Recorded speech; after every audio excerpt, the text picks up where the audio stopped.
All right, getting into it, talking about Manchester United versus Nottingham Forest today.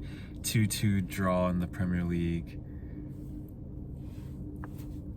It's just, anyway, let's just talk about the game. Let's just get into it. Yeah, just right off the, we'll just start. So we started off some decent passages of play. Casemiro got the goal off the corner kick. I know. What are your thoughts on that situation, really? Real quick, what do you think about that? Personally, I mean, the refereeing in the Premier League, it just is what it is. I just think we've gotten to a point, I mean, they just don't want to utilize the technology the way it could be utilized in like very obvious ways, very obvious use cases.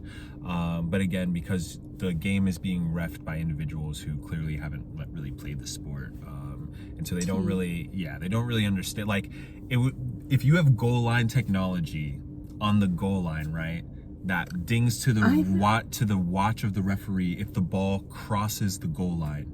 You're telling me that same technology cannot be applied to the entire end line of the field, and it can do 1 buzz for a corner kick, 2 buzz if a goal? I know. I mean, come on, guys. It's just very simple application. But anyway, let's just forget it. They pick and choose when VAR can or cannot be used, when yellow cards can and cannot be looked at again, and it's just, again, ridiculous use cases. If someone is getting a second yellow card for a red card, the yellow card could surely be under review because it's led to a red. But anyway, we could get into VAR and the refereeing nonstop. So we won't even kill any time with that. But let's talk about the game. So we get the corner kick, and Casemiro wanted it the most in Casa's class once again. Phenomenal header, got it in. Phenomenal. And at that point in the half and in the game, because they do the live updates of the Premier League standings, United was up in second place which is crazy. yeah, it was pretty crazy to crazy. see. Yeah. It obviously goes to show that like the Premier League this year doesn't have like an outlier team. There's no one really running away with it. So yeah, the opportunity is there. I don't know, the money can be made. They can be successful, but I think... wow, I can't believe they were up in second place. I'm like wrapping my brain around that. That is crazy. It was pretty crazy. It was really crazy to see that. But anyway, it was a very short-lived excitement, right? Yeah. So let's get into like, I will say, like, first half was all right. That's really all I can say about that. So getting into the second half, 4 minutes into the half, conceding 2 goals back to back. 4 minutes. Back to back, literally within 4 minutes of each other. Yeah, it's just, honestly, it's just not good enough, right? Like, I can appreciate the fact that United like fought and got a point out of the game, but you know, Nottingham Forest is literally a team that's playing midweek. They have European football because they finished so high in the table last year versus where we finished. Right? So, teams that are playing midweek and are still showing up and are able to figure out our system and score goals on us and create good chances against us. 15 minutes into the game, Nottingham Forest actually had 6 attempts only 1 on goal, but 6 attempts generally versus United's 1 in the first 15 minutes of the game. That was pretty crazy. Right. They were dominating in the very beginning of the game. Sure. Yeah, it took a little bit for United to like build in and get the goal and stuff. But get some steam. Right, but again, like for a team that's playing once a week, what is going on midweek? Like, we would expect a little bit more dominance, I know, I guess 3 wins is like a big run to go on in these standards of times. But I just want to continue to reiterate that like this is not the standard of like Manchester United. It shouldn't be. And like we expecting wins, especially away at Nottingham Forest, is not far-fetched for Man United fans, especially like long-serving Man United fans. So it's just another example of it. Just the system, it's not quite there. Even in the games that we won, in the 3 games that we won, once again, we only wanted to focus on the positives. We refused to do negative negative feedback in the games that we won yeah. because we wanted to really emphasize the wins and lean into the victories. Yeah. But like I did insinuate in those videos, there were signs of weakness in the United team and in the formation during those games. But once again, there are individual players on the squad that are having moments of brilliance, and that is it's carrying the results that we're getting right now. But it isn't down to the way that United is playing overall, because the possession that United has, it's just fine. It's not really meaningful. We see we win the ball defending, of course, because that's what we end up doing a lot. But we end up winning the ball because, well, first let's get into why we get trapped back in the defensive block, right? Because that is the threat when you play with a 3-back system, is that you can get forced back in your own half into a flat 5-back system, and that is what happens to United when we're defending. I remember you showing me at one point, because I was like, what do you mean by that? So at one point, I think you had shown me a picture or something, and it was like 5 people all in a line, like at the back, and I was like, that makes a lot of sense. But that literally happens so often, right? And so when that happens, like, it's a lot harder to like get out of that formation. Well, because everyone's sat so far back. Yeah, exactly. You have to sprint the entire length of the field. Exactly, which is okay, and that's part of the reason why we're seeing #free Kobe Manu not being welcomed, because the formation that United is playing right now doesn't favor footballing midfielders, which again is why we're seeing a stifled Bruno Fernandes. Yeah. It's because it doesn't favor midfielders. It doesn't allow midfielders to actually get involved in the game and play football. It's predicated along winning the ball back, hoofing the ball forward, hoping Šeško will win the first ball, win the header, or chest it down sometime. And today, just on that note, we can say how ineffective it was when a team is prepared for that. They were prepared for every second ball. I honestly would have to look back at the replay of the game to see if we had a single successful long driven ball into Šeško that he was able to either head to someone on our team or bring down and make something happen with the ball. It is a very isolating form of football that we're playing right now, which has been my complaint previously, that our players are left on islands when they get the ball. Well, right, and that's why it always relies on those individual moments of brilliance, like you always say, because everyone is just every man basically for themselves. 100%. And it will only get you so far, right? It will only get you so far. They'll get wins for sure, but overall we will see results like this continuously, because the style, the way that they are set on playing does not, it doesn't allow for the players that we have to really play to their height. Yes, I hear you. Cunha took players on today. He ran effectively. He had some great flicks and tricks, but no goals and no assists. Yeah, so right? What did he really do? Thank you. We need to remember what the game is about, right? Like, I can appreciate the good runs. I can appreciate the step overs, all of that stuff. It's an important part of the game as well. We want that as well. We want the showmanship for sure. Oh, yeah, but of course. Can we do that in the 18-yard box right before we finish something? Can we do a flick when we're finishing a first time finish in the goal, right? Like, let's make it meaningful when we're doing these things. We need meaningful actions. There's just too much of the I don't know, like, rewarding just hard work just to work hard, but we're not actually getting the end result from the hard work that the players are doing right now. I know, yeah, because we're not really seeing like crazy high scoring games or like.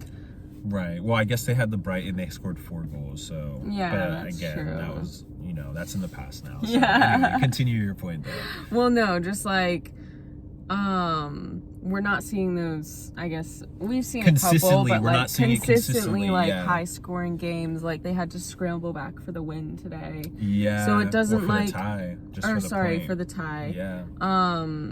So it doesn't like instill confidence in supporters, because you're always going to be like worried that they're gonna lose. So even when you see someone Yeah. trying to do the fancy little flicks and tricks, it's like, okay, man, like we don't have right the bandwidth, yeah, right? like yeah. we don't have the time for that right now. Right, like can we let's go get a goal. Right, can we secure these points? And then that brings me to my next big like thing, my big frustration with Amorim and his stubbornness in his system is that you are losing 2-1 down, and the first substitution you make is Dalot for Dorgu. You sub off Dalot, who I admit was obviously, I mean, whatever. It's just like, it's a whatever substitution. It's not really going to change the game. It's not really going to help us win the game. Yeah. We have Xerxes on the bench. We have Kobe Mainu on the bench, a known game winner. And we sub on Dorgu, who, again, played well when he came on. But Dorgu is not going to go and win you a game when you're losing 2-1 down. Am I missing something? He's not an attacking footballer, Ruben. Amorim. Come on, man. It's Dorgu. I can appreciate he's a good defender, but that's not what we need when we're 2-1 down in a game. And then the second substitution, Lenny Euro for Mazraoui. Why is Mazraoui coming on when we're 2-1 down? Instead of Xerxes or Kobe Mainu or Mason Mount even. Oh my God. What is with Mazraoui and Dorgu were our substitutions who were meant to come and save us from a 2-1 loss. And it was nothing. They were nothing substitution. Cowardly substitutions, Amorim. Cowardly is what they were. Because what he should have done, if he was a real Manchester United manager, was subbed on every attacking player he had on the bench and thrown the wall at Nottingham Forest and made sure we got the 3 points. That's what a Manchester United manager does. Not what Ruben did today. Yes, not what Amorim did today. Preach. That's not what you do. You're subbing on defenders, man. I mean, I'm watching this guy and I'm like, no way. You've got a license for this job? And you're subbing on defenders to try and win you a game. I'm missing it. I know. Do you need a consultant, brother? Because that does not make sense. Defenders when we're chasing a game. Thank God. Okay, anyway, so now we can talk about the tire. So let's talk about the one moment of brilliance in the second half. Yeah. We had Ahmad with his moment of brilliance. Ahmad with his screamer. Yes, Ahmad, snaps. brilliance. Hats off to Ahmad. Fantastic finish. Absolutely, yeah. Thank you But for your bullet. moment of brilliance. That was a that bullet. salvaged a point today. Thank you, Ahmad. Because that's what we're relying on now. Moments of brilliance. That's literally That's all it is. And again, because we didn't tear the wins apart, right? We tried to stay in the happiness, but at the end of the day, we've seen the signs that the weaknesses are there. And when you have a manager that is not willing to risk it in games and sub on attacking players, it sends a weakness mentality through the team. Think about that. Bruno Fernandes, the most creative attacking player in the world of football. In the entire world of football, Bruno Fernandes, the most creative player. He is watching his manager late in the game when they're losing the game, sub on 2 defenders. What does that say to Bruno psychologically? Defend. Thank you. Any player is not going to take that as, oh, okay, it's time to attack. Yeah, no one will take it that way. You would have thought that we were trying to defend a win. That's what you would have thought with those substitutions. 100%. Oh, man, players. what No are we way. doing? It's just crazy to me. It's just crazy, the substitutions. And this is endless backing, and they'll say, oh, it's a point. It's a point on the road. It's okay. We're playing once a week, my guys. Once a week, my guys and gals, and everybody. Once a week. It's not good enough. Once a week, we should be able to put on a 90-minute performance. Once a week? Give me a break, man. Once a week. I mean, it's really not that much to ask for. It's really not. Not at all. It's really not. So, hey, yeah, settle for a point. Okay, yes, it wasn't a loss. But what standard are we really holding the club to now? What standard is this? We're okay with draws just because it's off the back of a couple wins? Who cares? It's Manchester United, man. I know. Think about it. The league right now is close. Everybody bunch up. Think about that. We could go and attack for a title this year, right now. Literally. Instead, we're subbing on defenders. We should be thinking about the title, man. If you had an ambitious manager, that's what he would be thinking. That's what I'd be thinking about. I'd already be seeing, oh, wait, halftime, we're 1-0 up. I'd have the live standings in the locker room showing the lads. We're in second place. We're gonna win the title this year. That's what I'd be saying to the lads. We're winning the title this year. Yeah. We can do it. It's within striking range. Why not? But he's just not ambitious. So instead, we're subbing on defenders instead of attackers, instead of midfielders who can change a game. I know. That's madness to me. Madness. And it's honestly not good enough. Not good enough, Amarim. Once again. And it comes down to you because you subbed on the defenders. Yeah. Once again. And didn't play Kobe Manu again. Set up the lineup, didn't play Manu. Do all the things. Put on the subs. Once again, I mean, we're trying to defend a 2-1 loss. Think about that. We're bringing on defenders to defend a 2-1 loss. We got Maserati trying to change the game, trying to dribble everybody, losing the ball. I mean, no offense to Maserati. No, I love Maserati. I love him, but he's not who I want. Win. I don't want him. For a win. I'm sorry. Yes, Xerxes. I mean, where is Xerxes? Free Xerxes.